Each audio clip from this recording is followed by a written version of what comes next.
I show you how deep the rabbit hole goes.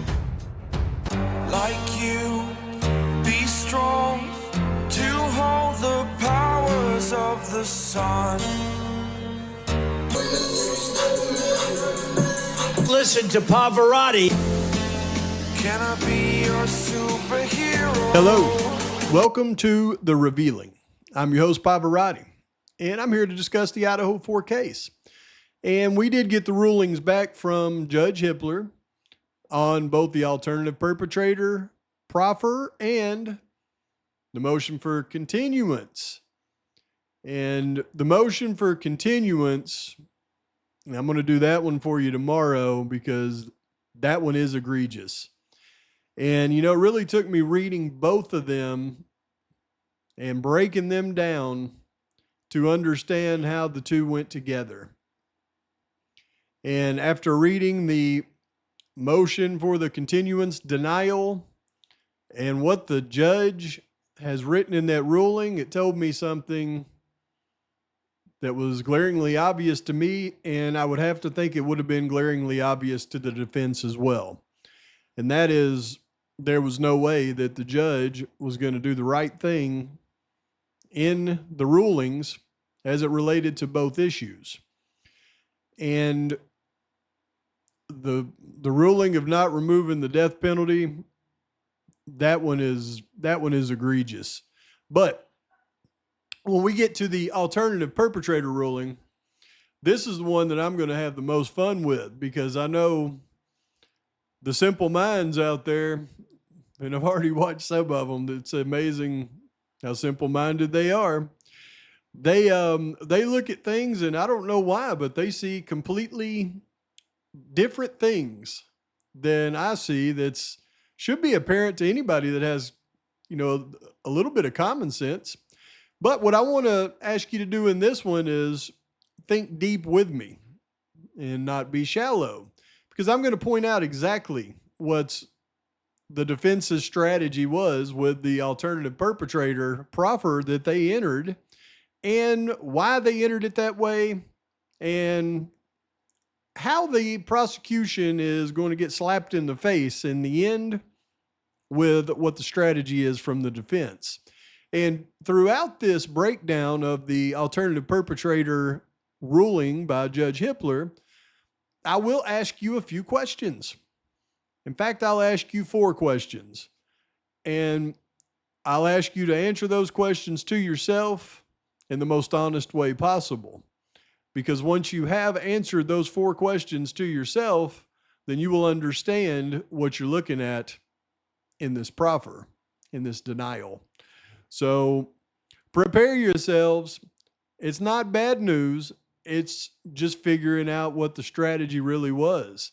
The other one, the denial of removing the death penalty for the motion to continue, that's the bad news, because now, unfortunately, they're going to seat a jury that is death penalty qualified, which that was the ultimate goal of the defense from the very start. And after reading that, it's quite obvious that the judge seen the defense's strategy to remove the death penalty, and I believe that's, well, I don't believe, I know, because he just wrote it in there. That's why he did what he did. But that one will come back to bite him, because if this does go to conviction, that will absolutely get him a new trial granted. But let's stick to the alt perps, because what I'm going to do in this one is I'll show you, by the time that we're done, who those alt perps that Ann Taylor pointed to, why she pointed to them, and what the ultimate strategy is around this situation. Hold on to your hats, folks. All right, so here we have the redacted order on defendant's offer of proof for alternative perpetrators. Introduction. The state previously moved in limine seeking to preclude defendant from offering or arguing alternative perpetrator evidence without first satisfying the applicable evidentiary standards. In accordance with the court's subsequent order on the motion, defendant filed his offers of proof and evidence in support, identifying 4 individuals as potential alternate perpetrators. Now, we got to remember, first of all, what an alternative perpetrator is as it relates to this type of defense.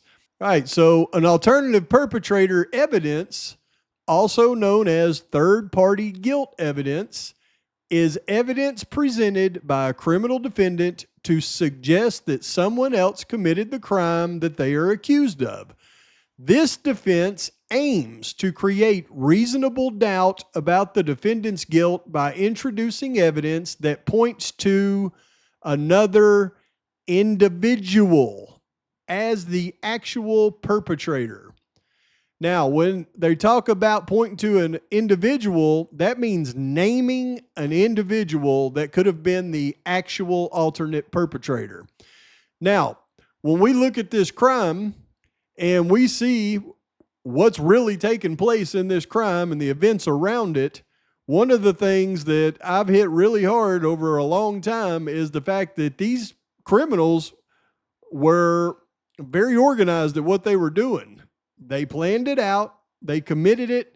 They even went as far as, I believe, to try to point the guilt to somebody else during the crime. So by doing that, and their effectiveness of doing that, being able to name a single perpetrator, to name one of those actual people, when you consider the parameters of what really happened, is going to be very difficult. So to name an individual is probably not something that, we would expect the defense team to actually be able to do in a alternative perpetrator defense. But that brings up question number one, though. Do you perceive the defense team as being stupid? Answer that honestly. Do you perceive the defense team as stupid? Yes or no? That's question number one. And think about it in terms of what we're talking about with naming an individual.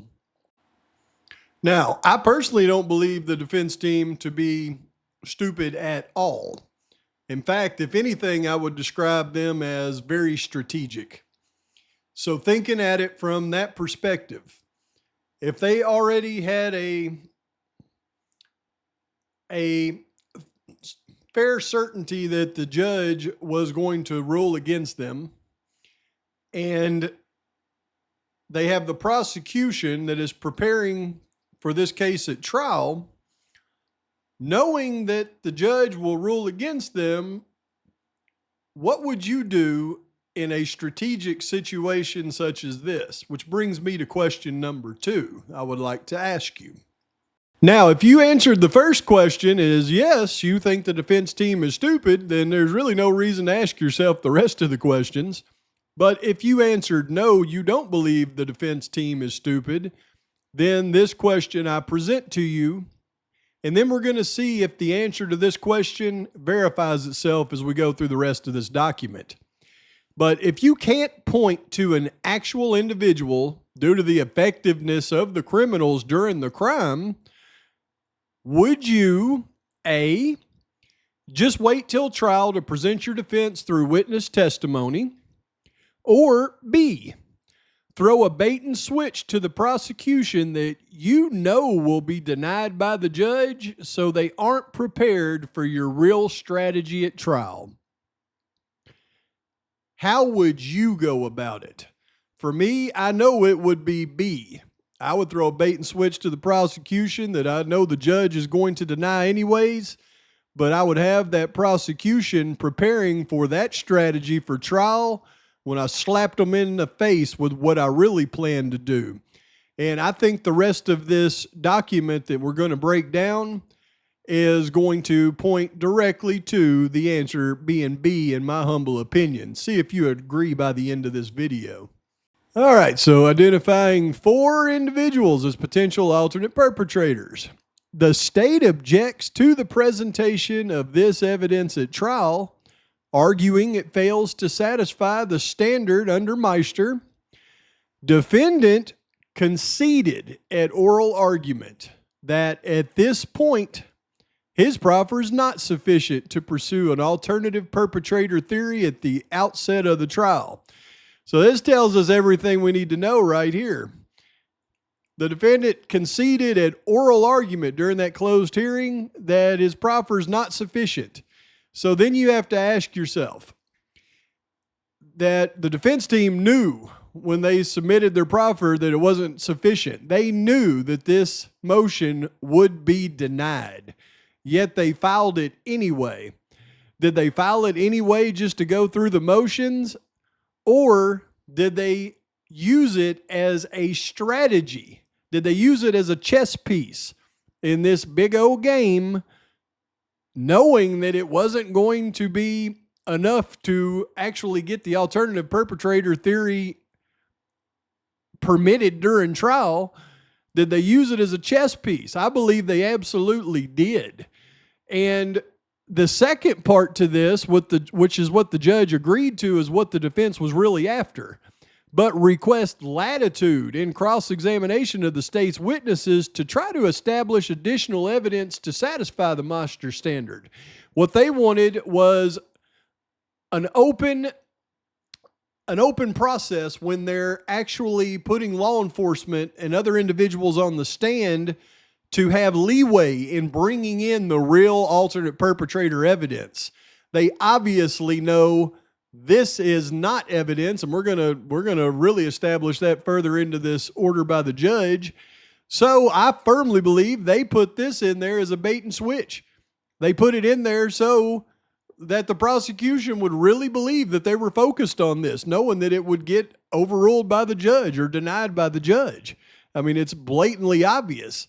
And as we go through this, it's going to be blatantly obvious that the defense team would have had to have been literally stupid to purposefully identify these four individuals as the alternate perpetrator, thinking that they would actually get it admitted into trial.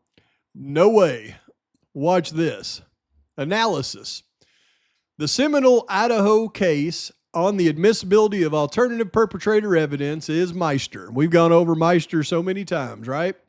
Prior to Meister, a defendant wishing to present such evidence at trial had to first present proof of connection with the crime, such as a train of facts or circumstances as tend to clearly point out someone besides the accused as the guilty party. Remote acts disconnected and outside of the crime itself cannot be separately proved for such a purpose. So you can't come up with a story or a scenario. Prior to Meister, you had to have proof of connection with the crime, a train of facts or circumstances that point to someone else, and you can't just come up with remote acts. Now, Meister clarified the rules of the rules of evidence as it relates to alternative perpetrator. And the Idaho rules of evidence that it clarifies is 403, and that governs the exclusion of relevant evidence. We've gone over relevant evidence, and now it's really up to the judge, and permits a court to exclude evidence if its probative value, if its positive value substantially outweighs the danger of a unfair prejudice, if it confuses the issues, misleads the jury, creates undue delay, if it wastes the time or needlessly presenting cumulative evidence, which means presenting evidence more than once. So Meister further offered the following guidance on applying these rules and determining whether proffered alternative perpetrator evidence is relevant and admissible. We've covered this. This is clearly on the discretion of the judge. If the defendant proffers evidence, if the defendant presents evidence which merely tends to mislead the jury that another person committed the crime, or the evidence is not relevant because it does not tend to make the defendant's involvement more or less probable. So if they presented evidence that has nothing to do with making Kohberger more or less probable to have committed the crime, then it's within the court's discretion to find the evidence inadmissible. Obviously, with what they've proffered here with these four individuals, it doesn't make Kohberger's involvement in it more or less probable based on the evidence that the prosecution is bringing to trial. So the defense absolutely knew this going into this. So once again, is the defense dumb? Did they bring this in knowing or thinking that they were going to get it admitted? Or is the defense smart, and by doing this, Is it a misdirecting chess piece on that board? I conclude the defense is not dumb in any way. Here is the evidence defendant has proffered, purporting to establish the 4 individuals as alternate perpetrators. The evidence has abjectly fails to meet Meister's standard. Namely, the evidence is entirely irrelevant. So, in addition to the evidence, largely consists of inadmissible hearsay. Inadmissible hearsay. That's like that's like somebody on YouTube saying, "I heard somebody say that they did this," right? Like somebody has a source that says Jack D did it. Give me a break. The judge calls it entirely irrelevant, and the way that he describes this proffer has got to tell you something. Nothing links these individuals to the unalivings, or otherwise gives rise to a reasonable inference that they committed the crime. Indeed, it would take nothing short of rank speculation by the jury to make such a finding. So he not only is denying the evidence, he is really spelling it out. It's entirely irrelevant. Nothing links them to the unalivings, and nothing even gives rise to a reasonable inference that they could have committed the crime.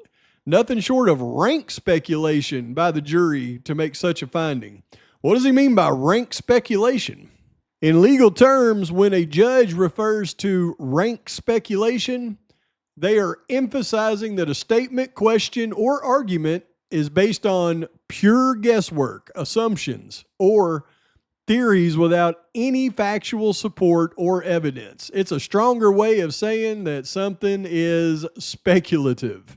So when we talk about speculating on YouTube, this is what the judge is referring to as rank speculation, a stronger way of saying that they're speculating without any factual support, assumptions, and it's pure guesswork.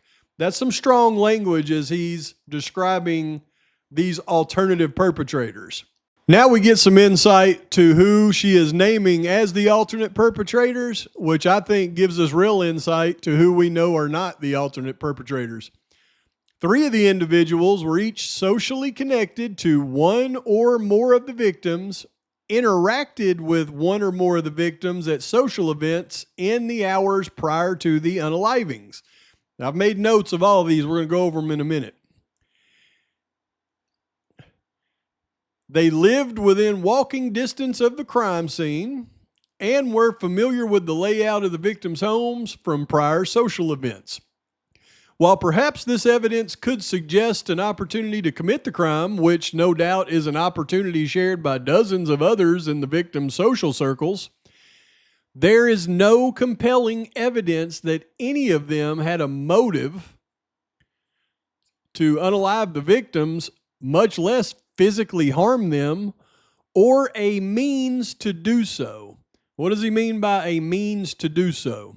When a judge says no means to commit the crime, they're typically referring to the lack of ability or resources for the defendant to have carried out the alleged crime. Now, here's where you would have to think that the defense team was just plumb ignorant for this strategy, if this was really their strategy. They have each, further, there is no evidence connecting them to the crime scene. They have each cooperated with law enforcement. They have each provided their DNA samples, their fingerprints, and allowed searches as requested. That means their phone, their person, their property. I mean, these people gave law enforcement everything that they wanted. Notably, lab testing has excluded their DNA samples taken from the crime scene and victims. That means the fingernails, the DNA under Maddie's fingernails, they compared these people with Maddie's DNA under her fingernails and DNA on the knife sheath, and they were excluded. So the defense would have had to have known that these people cooperated with law enforcement, provided their DNA, their fingerprints, they allowed searches. They would have all the documentation for this. The 4th individual did not know the victims, but had a passing connection to one of them while noticing her shopping at a store approximately 5 weeks prior to the unalivings. He followed her briefly out the exit of the store. While considering approaching her to talk, he turned away before ever speaking to her. The event was captured on a surveillance camera. This individual subsequently cooperated with law enforcement. Again, cooperated with law enforcement, provided his phone number and a DNA sample. He's been excluded. As with the other alleged alternative perpetrators, lab reports excluded his DNA from the samples taken from the crime scene and victims, and there's no evidence connecting him to the crime scene. So what they presented was 4 different individuals that apparently would have committed the crimes independently of each other, not as a group effort. And you would have to think, if the defense was really presenting this evidence, thinking that they could get it, through, they knew they couldn't get it through. They acknowledged it. So doing this would just be a waste of effort unless they had a strategy behind it. Now, let me ask you this question. If you were the defense team, would you choose alternate perpetrators that there is no compelling evidence that any of them had a motive to kill the victims, much less physically harm them or have a means to do so? Would you pick alternate perpetrators that there is no evidence connecting them to the crime scene? Would you pick alternate perpetrators that have each cooperated with law enforcement? Would you choose alternate perpetrators that all provided DNA samples, fingerprints, allowed law enforcement to search them as requested? And no, they weren't lawyered up hiding from them. They allowed searches, gave their DNA, gave their fingerprints.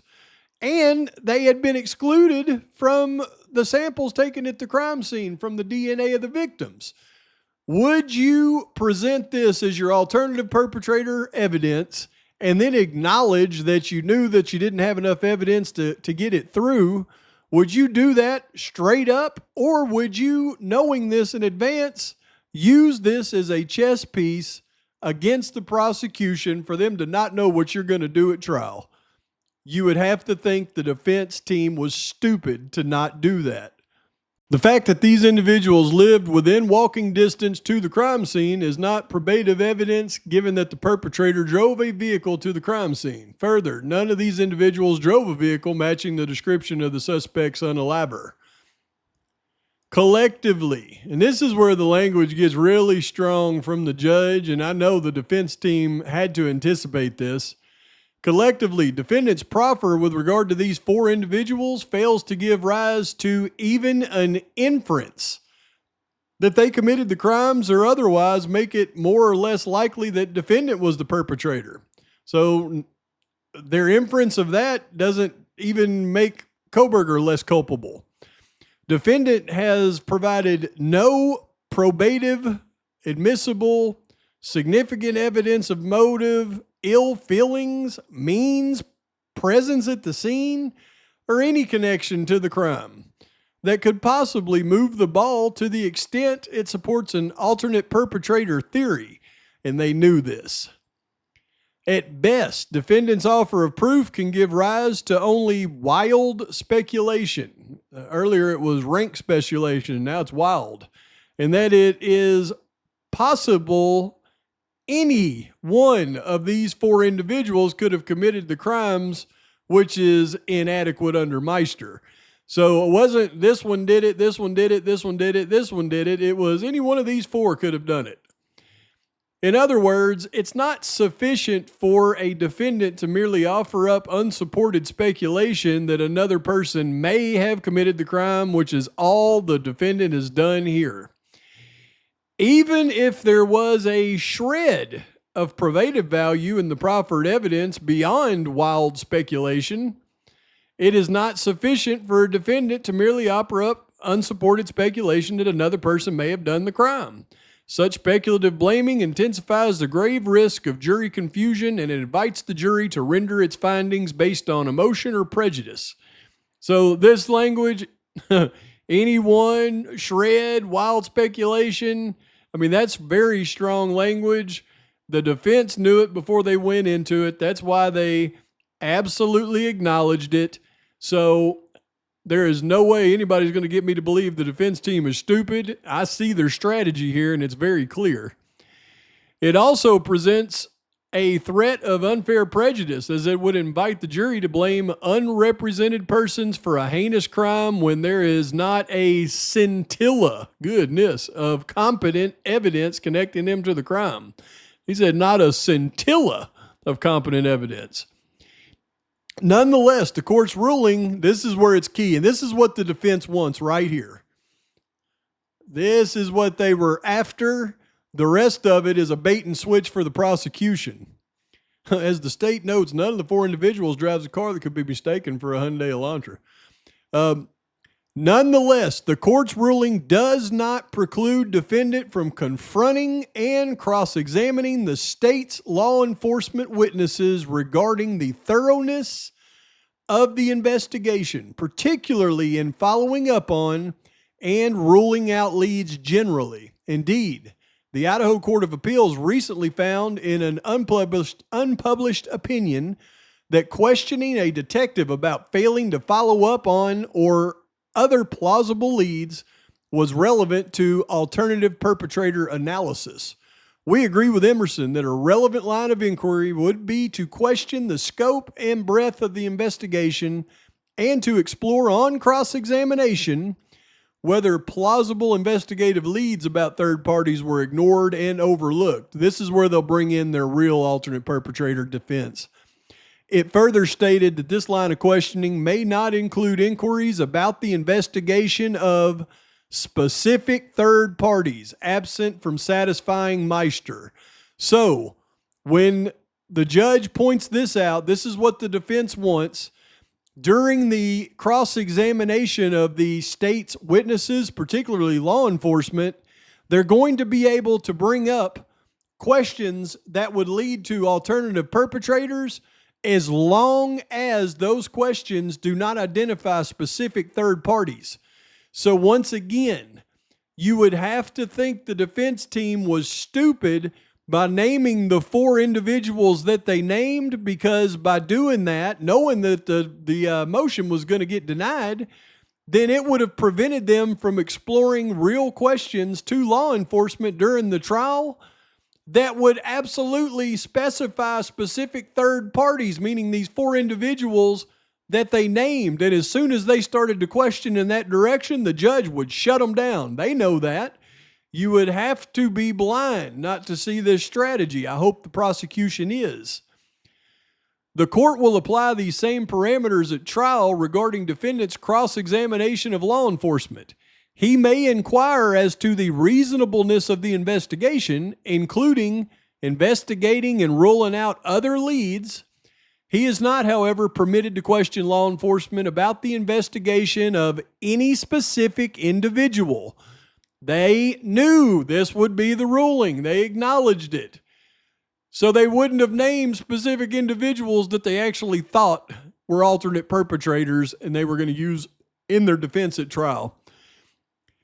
As a potential alternate perpetrator without first raising the matter with the court outside the jury's presence. So they're going to be able to raise alternate perpetrator outside the jury's presence. You can bet it's not going to be any of those four that are listed, and they know what they're doing.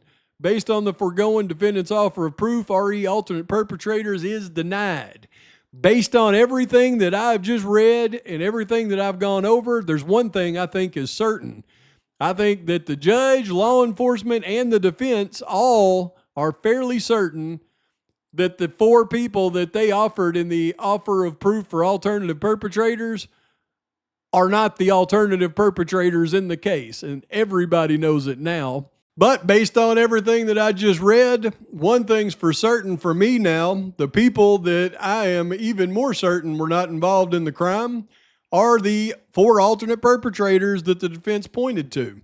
And we can figure out who they are pretty simple, just by taking what the breadcrumbs that the judge laid down for us. Three of the individuals were each socially connected to one or more of the victims, interacted with one or more of the victims at social events in the hours prior to the unalivings. Now, some people can take that as the frat house. Some people can take that as Jack D. I think it's pretty clear that it's a combination of both.